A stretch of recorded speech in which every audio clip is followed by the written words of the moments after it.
नमस्कार मंडळी. तर आज आपण खमंग खुसखुशीत लुसलुशीत असे धपाटे कसे बनवायचे ते पाहणार आहोत. तर या धपाट्यांसाठी पीठ कसं बनवायचं याचा आपण व्हिडिओ बनवलेला आहे. नक्की चॅनलवर जाऊन पहा. तर धपाटे बनवण्यासाठी आता आपल्याला पहिल्यांदा खरडा बनवायचा आहे आणि हा खरडा आपल्याला कंपल्सरी खलबत्त्यामध्ये बनवायचा आहे, कारण खलबत्त्यामध्ये बनवलेल्या खरड्याची चव छान उतरते धपाट्यांमध्ये आणि खूप सुंदर असे लागतात हे धपाटे ज्यावेळी खरपूस असे भाजले जातात तव्यावरती. तर खरडा बनवण्यासाठी आपल्याला जिरं थोडंसं गरम करून घ्यायचं आहे तव्यावरती. पीठ बनवताना आपल्याला जिऱ्याचा वापर केलेला आहे, त्यामुळे थोडं जिरं घ्यायचं. तसेच आपल्याला तेल घालून थोड्या मिरच्या भाजून घ्यायच्या आहेत. तेल घातल्यामुळे मिरच्या पटकन भाजल्या जातात. थोड्या लसूण पाकळ्या, कोथिंबीर आणि मिरचीचा तिखटपणा कमी होण्यासाठी मीठ, असं सर्व जिन्नस एकत्र करून आपल्याला खलबत्त्यामध्ये मस्त चेचून असा खरडा हा बनवून घ्यायचा आहे. तुम्ही कधी चटणी, तेल, भाकरी खाल्लेली आहे का? आमच्या सांगली कोल्हापूरमधली लोक हा कंपल्सरी, म्हणजे काही खाऊ वाटत नसेल, भाजी वगैरे आवडीची नसेल तर सरळ चटणी, तेल, भाकरी, आजारी असेल तरी चटणी, तेल, भाकरी घेऊन खातात. सोबत हाताने फोडलेला कांदा असेल तर अगदी खूप छान. आणि भाकरी थोडी शिळी असेल ना, म्हणजे सकाळी 10 वाजता बनवलेली असेल आणि दुपारी असं खायला घेतली ना 2-1 वाजता, खूप छान चव लागते. अर्थात आपल्याला भूक असायला पाहिजे. आणि पिझ्झा, बर्गर खाणाऱ्या लोकांना ही चव नाही कळणार. ह्या चटणी, तेल, भाकरीवरून मला एक कविता आठवली, बाप कविता, जी आम्ही 7वीला असताना आम्हाला होती. शेतामध्ये माझी खोप, तिला बोराटीची झाप, तिथं राबतो कष्ट तो माझा शेतकरी बाप.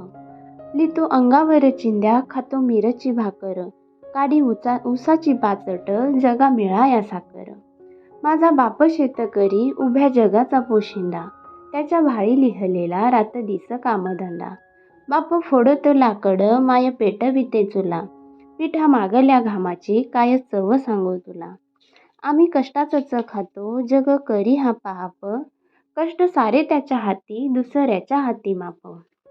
आणि खरंच अगदी हुबेहूब शेतकऱ्याचं वर्णन ह्या कवितेमध्ये आहे. सर्व कष्ट त्याच्या हातामध्ये आहे, परंतु त्याच्यापासून मिळणाऱ्या नफ्याचं मात्र तो अपेक्षा करू शकत नाही. ते सर्वस्वी व्यापारी किंवा निसर्ग याच्यावरच अवलंबून असतं. तर इथे अशा प्रकारे आपला खरडा रेडी झालेला आहे. आता मी इथे 4 वाट्या पीठ घेतलेलं आहे धपाट्याचं. तर माझ्या घरच्यांच्या अंदाजाने मी हे पीठ घेतलेलं आहे.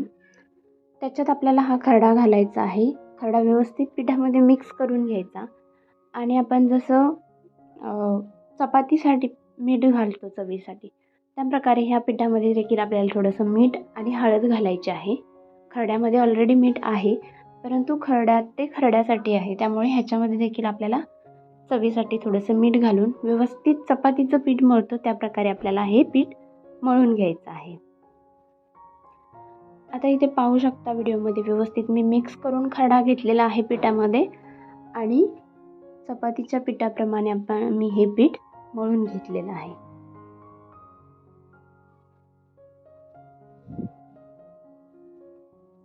आता आपल्याला धपाटे बनवून घ्यायचे आहेत. त्याच्यासाठी इथे कॉटनचा स्वच्छ कपडा मी ओला करून तो पोळपाटावरती अंथरून घेतलेला आहे आणि पाण्याचा हात घेऊन, छोटासा गोळा घेऊन पाण्याचा हात घेत आपल्याला हा धपाटा ह्या कापडावरती थापून घ्यायचा आहे.